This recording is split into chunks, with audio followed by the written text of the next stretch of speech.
ನಮಸ್ತೆ.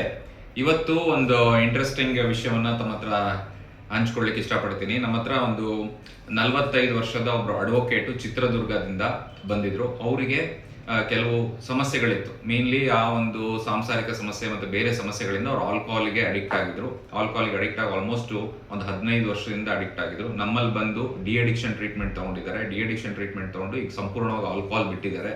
ಆಲ್ಕೋಹಾಲ್ ಬಿಟ್ಟು ಅವರೊಂದು ಮನೋಸ್ಥೈರ್ಯದಿಂದ ಧೈರ್ಯವಾಗಿ ಕೆಲಸ ಚಟುವಟಿಕೆಗಳಲ್ಲಿ ಇನ್ವಾಲ್ವ್ ಆಗ್ತಾ ಇದ್ದಾರೆ.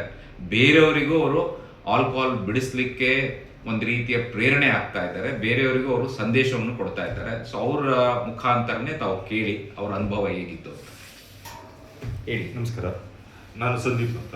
ನಾನು ಆಲ್ಕೋಹಾಲ್ ಅಡಿಕ್ಟ್ ಆಗ್ಬಿಟ್ಟು ತುಂಬ ನಾನು ಏನು ಅನ್ಕೊಂಡಿದ್ದೆ ಅಂದರೆ ಲಾಸ್ಟ್ ನಾನು ಬಿಡೋಕ್ಕೆ ಆಗಲ್ಲ, ಈಗ ಚಿಕಿತ್ಸೆನೇ ಇಲ್ಲ ಅಂದರೆ ಇಲ್ಲಿ ಏನಾಯಿತು, ನನಗೆ ಸಾಮಾಜಿಕವಾಗೂ ನನ್ನ ಮರ್ಯಾದೆ ಹಾಳಾಯಿತು. ಆಮೇಲೆ ವೈಯಕ್ತಿಕವಾಗೂ ಜನಗಳ ಕಡೆ ನಿಂದರೆ, ಆಮೇಲೆ ಸಂಸಾರದಲ್ಲಿ ಅಗೌರವ ಇವೆಲ್ಲ ಇರೋದ್ರಿಂದ ನನಗೇನು ಅನ್ನಿಸ್ತು, ನಾನೇ ಬಿಡಬೇಕು ಅಂತ ಅನ್ನಿಸ್ತು. ನಾನೇ ಬಿಡೋಣ ಅಂತ ನೋಡಿದಾಗ ಏನಾಯ್ತು ಅಂದರೆ ನಾನು ಬಿಡ್ತಿದ್ದೆ, ಆದರೆ ಮತ್ತೆ ಶುರು ಮಾಡ್ತಿದ್ದೆ. ಮತ್ತೆ ಆಮೇಲೆ ಹೊಸ್ತಿ ಚೆಕ್ ಮಾಡಿದಾಗ ಏನಾಯಿತು ಅಂದರೆ ಒಂದು ಸೊಲ್ಯೂಷನ್ ನಾವು ಒಬ್ಬರೇ ಬಿಡೋಕ್ಕಾಗಲ್ಲ, ತುಂಬ ಅಡಿಕ್ಷನ್ ಲೆವೆಲ್ಗೆ ಹೋಗ್ಬಿಟ್ಟಿದ್ದೀವಿ ಅಂತ. ಅವಾಗ ಏನಾಯಿತು ಅಂದರೆ ನಾನು ಸರ್ಚ್ ಮಾಡಿದೆ ನೆಟ್ಟಲ್ಲಿ, ಎಲ್ಲೆಲ್ಲೆಲ್ಲ ಸರ್ಚ್ ಮಾಡಿದಾಗ ನಂದು ಚಿತ್ರದುರ್ಗ ಜಿಲ್ಲೆ. ನಾನು ನಿಯರಾಗಿ ಎಲ್ಲ ಸರ್ಚ್ ಮಾಡಿದಾಗ ಇಲ್ಲಿ ಪಾಸಿಟಿವ್ ರಿವ್ಯೂ ಬಂತು. ಆಮೇಲೆ ಇಲ್ಲಿ ಬಂದಾಗ ಏನಂದರೆ ಇವರು ನನಗೆ ಕಾನ್ಫಿಡೆನ್ಸ್ ಲೆವೆಲ್ನ ಬೂಸ್ಟ್ ಮಾಡಿದ್ರು. Yes, you can quit it, you can do it ಅಂತ. ಆಮೇಲೆ ಆಯಿತು ಸರ್, ನಿಮ್ಮ ಮಾರ್ಗದರ್ಶನದಲ್ಲಿ ನಡೀಲಿ ಅಂತ ನಾನು ಇದು ಮಾಡಿಕೊಂಡೆ. ಅವರು ಅಡ್ಮಿಟ್ ಮಾಡಿಕೊಟ್ರು, 5 ಡೇ ಟ್ರೀಟ್ಮೆಂಟ್ ಕೊಟ್ಟರು. ಇದಾದಮೇಲೆ ನಾನು ಬಿಟ್ಟೆ. ಈವನ್ ಸ್ಮೋಕಿಂಗು ಮಾಡ್ತಿದ್ದೆ, ಇವನ್ ಸ್ಮೋಕಿಂಗು ಬಿಟ್ಟಿದ್ದೀನಿ.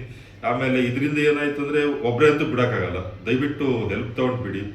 ಯಾಕೆಂದರೆ ಒಬ್ಬರೇ ಬಿಡೋದಂತೂ ತುಂಬ ಕಷ್ಟ ಇದೆ, ನಾನು ಅನುಭವಿಸಿದ್ದೀನಿ ಅದನ್ನ. ಅದರಿಂದ ನೀವು ಆಗಲಿ, ನಿಮಗೆ ತಿಳಿದವ್ರಿಗಾಗಲಿ, ಸೊ ಈಗ ನೀವು ಸ್ವಂತವಾಗಿ ಬಂದರೆ ಇನ್ನೂ ಒಳ್ಳೆಯದು ಬೇಗ. ಇಲ್ಲ ನಿಮ್ಗೆ ಗೊತ್ತಿರೋರು ಯಾರನ್ನ ಈ ಥರ ಅಡಿಕ್ಷನಲ್ಲಿ ಇದ್ದರೆ ಬಂದು ಇಲ್ಲಿ ಟ್ರೀಟ್ಮೆಂಟ್ ತೊಗೊಂಡ್ರೆ ಅವ್ರಿಗೂ ಗುಣಮುಖ ಆಗುತ್ತೆ. ಈ ನಮ್ಮ ಕಡೆಯಿಂದ ಯಾರು ಉಪಯೋಗ ಆಗುತ್ತೆ ಅನ್ನೋದ ದೃಷ್ಟಿಯಿಂದ ನಾನು ಈ 4 ಮಾತುಗಳನ್ನ ಹೇಳ್ತಾ ಇದ್ದೀನಿ.